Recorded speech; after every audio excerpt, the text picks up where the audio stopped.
Welcome to Washington in Focus Daily. It is Monday, August 3rd, 2026. I'm Carlene Johnson, the Center Square Washington's state government reporter. And in today's episode, utter devastation in Spokane. I'm guessing you've seen the images where fires are still raging, 0% containment on several large fires, and we have lost hundreds of homes in and around Spokane.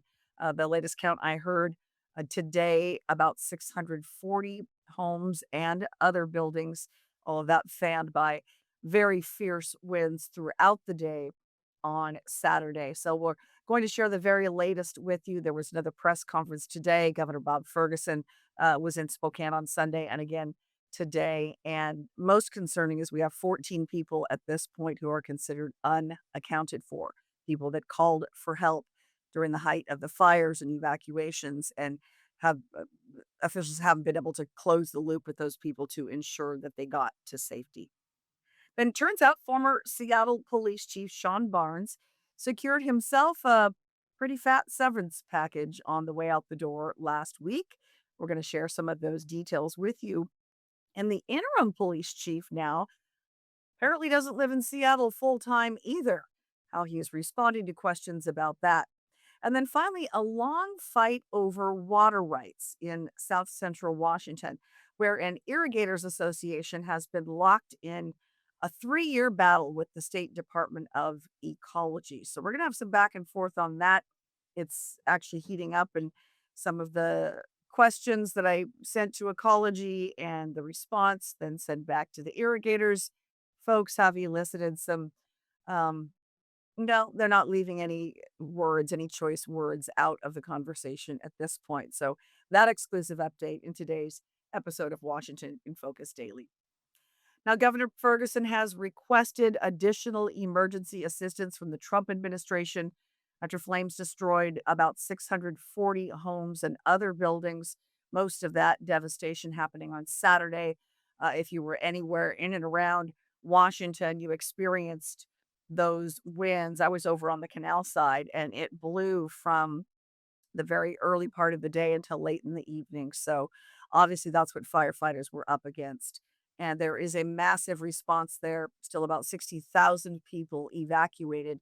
Now, my colleague Tim Clauser has put up an article on our Center Square Washington page with far more details. So I encourage you to check that out.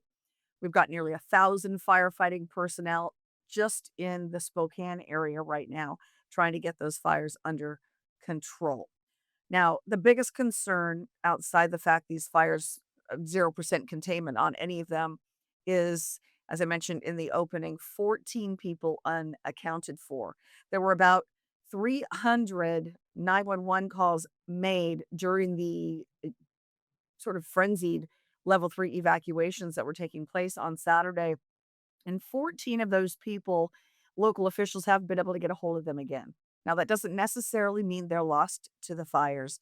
A lot of people that had to evacuate maybe didn't have a phone charger with them or haven't been able to get a phone charged back up where they've taken shelter. Could have left without those things, but obviously concerned about ensuring that those 14 people who called for help in the middle of the crisis are safe and accounted for. So efforts are being made to get that taken care of. Now, there was another media briefing, as I mentioned this morning, with Governor Ferguson and other officials. And one of the things they were pressing is please don't fly drones over the fire zones. Of course, it's very interesting footage we can show you here. I don't know if this drone footage posted on X was something that was an official source or someone else. But they're having an issue with this. Obviously, this provides an incredible opportunity to see just exactly the scale of the devastation, but they've got official, aerial resources they need to put up, and so people are putting up all these private drones to get a glimpse of this, and it is causing some problems. I want to show you this clip with Governor Bob Ferguson addressing the fact that he has been in contact with President Trump and is already securing some promised help from the federal government. That we'll be working just as we did before to make sure that the folks who make these decisions back in Washington, D.C. fully understand the breadth and scope of this disaster. And I will just say, I can't speak to the past. I wasn't governor then, but what I can say is I deeply appreciate the president taking time. I think I requested a conversation. I'm losing track of the hours here today, but just a few hours ago, and I was on the phone with him literally a couple hours later. And I had the clear sense he understood what was going on. I had the clear sense he'd been briefed on what was going on. He was knowledgeable about the situation, and I appreciated that. So and I think the people that say Washington should know that. So I can't promise the future, but what I can promise is we will be making a very, very persuasive case. You'll see that same work from folks all across this community to be in conversation with the federal government, and we'll do everything we can because we know how important those resources are for individuals, for businesses, for communities. We desperately, desperately, for infrastructure, we desperately need those resources. Washington State Lands Commissioner Dave Upthegrove also attended today's press briefing in Spokane. He said the fire season, this is an historic fire season, now 17 fires in all burning across central and eastern Washington, with a total of 5,000 firefighting personnel on the line and about 260,000 acres that have already burned in the state of Washington. So, certainly heartbreak for all those folks. Um, my colleague Tim Clauser added this in his article today, but I found out late yesterday that a Spokane State Representative Jenny Graham is among those who lost her home. She's not seeking reelection. She's relocating to Florida, where some of her other family members live, but they were in the process of getting ready to list their Spokane home to put it on the market. And she texted me this morning that everything's gone.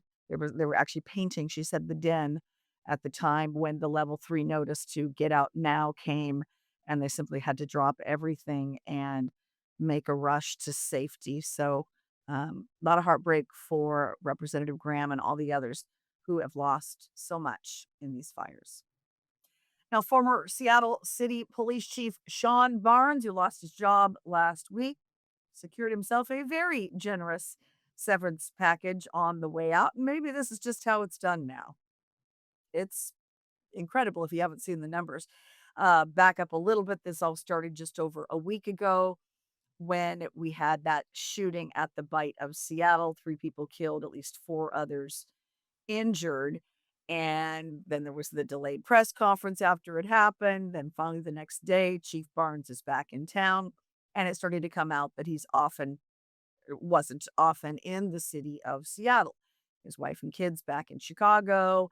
He would do that and then attend a lot of other events and speaking engagements. So just apparently was kind of absent much of the time.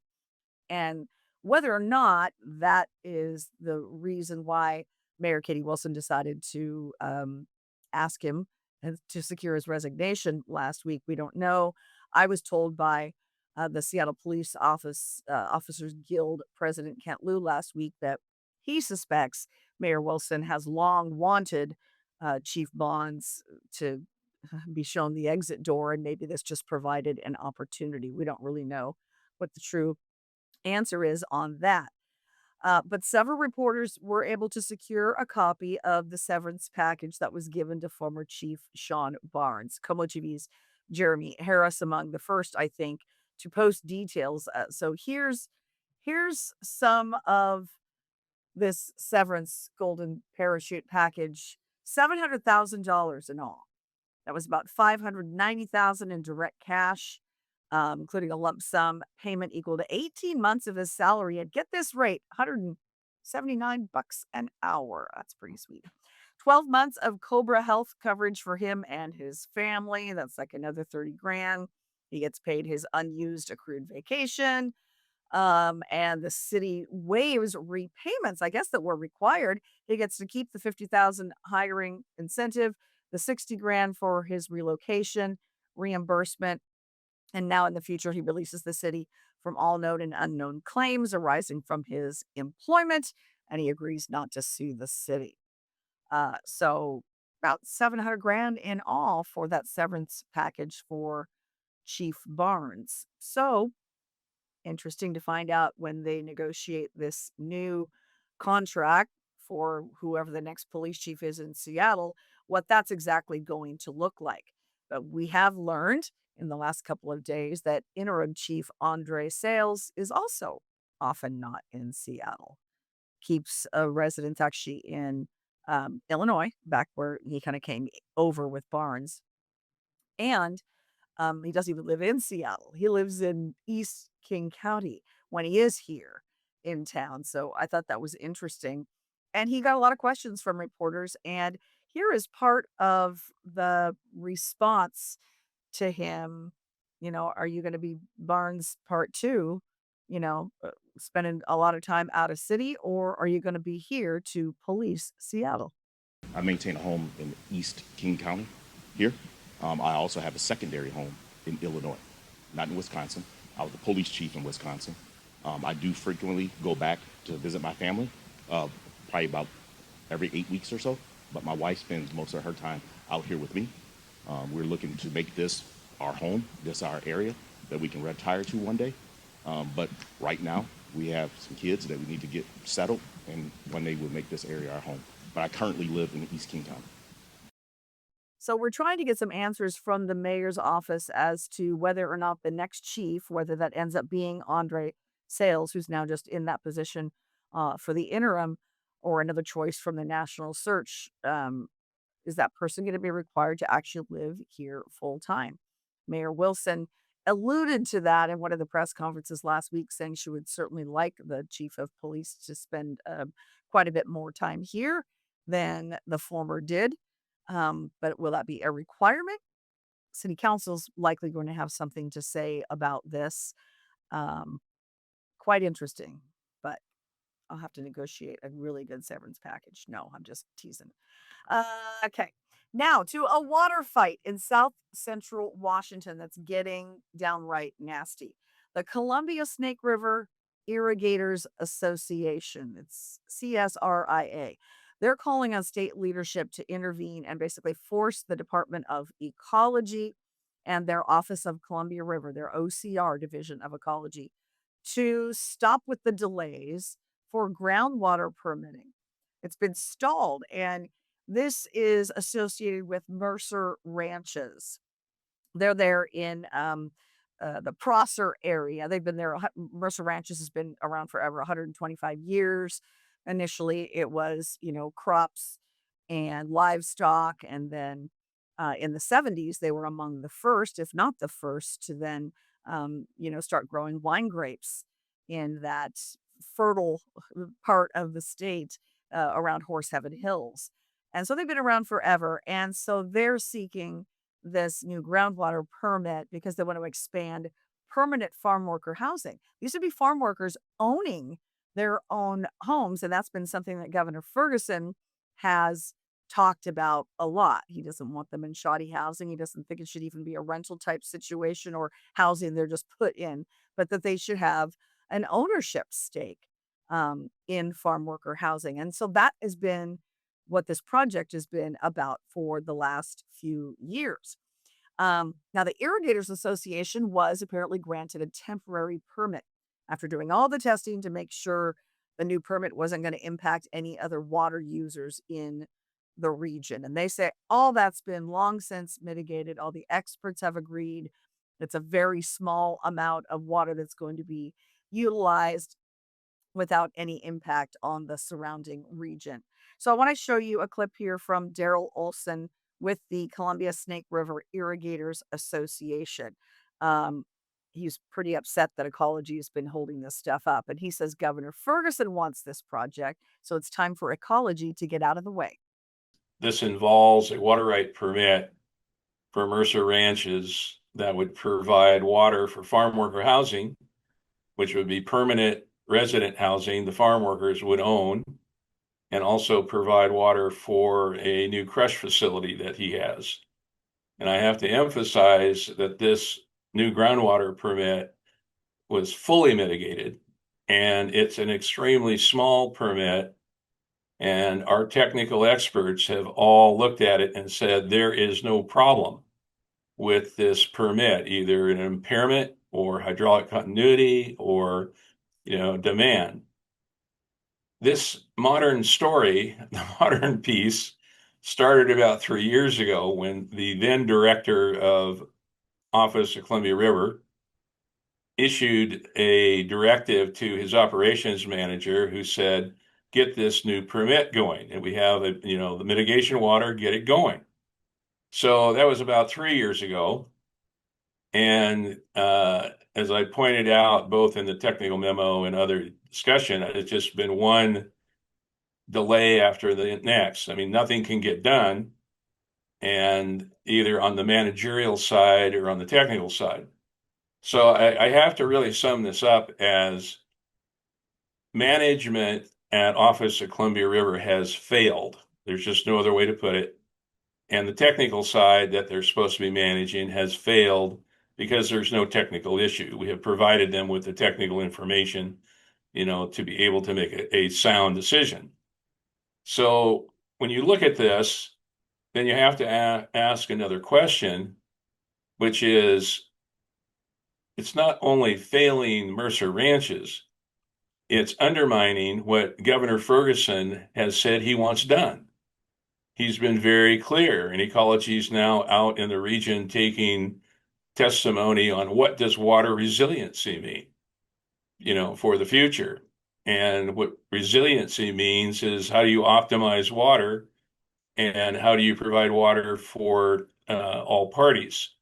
And the second part of this is Tom Tebb was told by then governor that he should try to find water supplies for new farm worker housing. So there's two major pieces here for the governor that is not being carried through by Office Columbia River.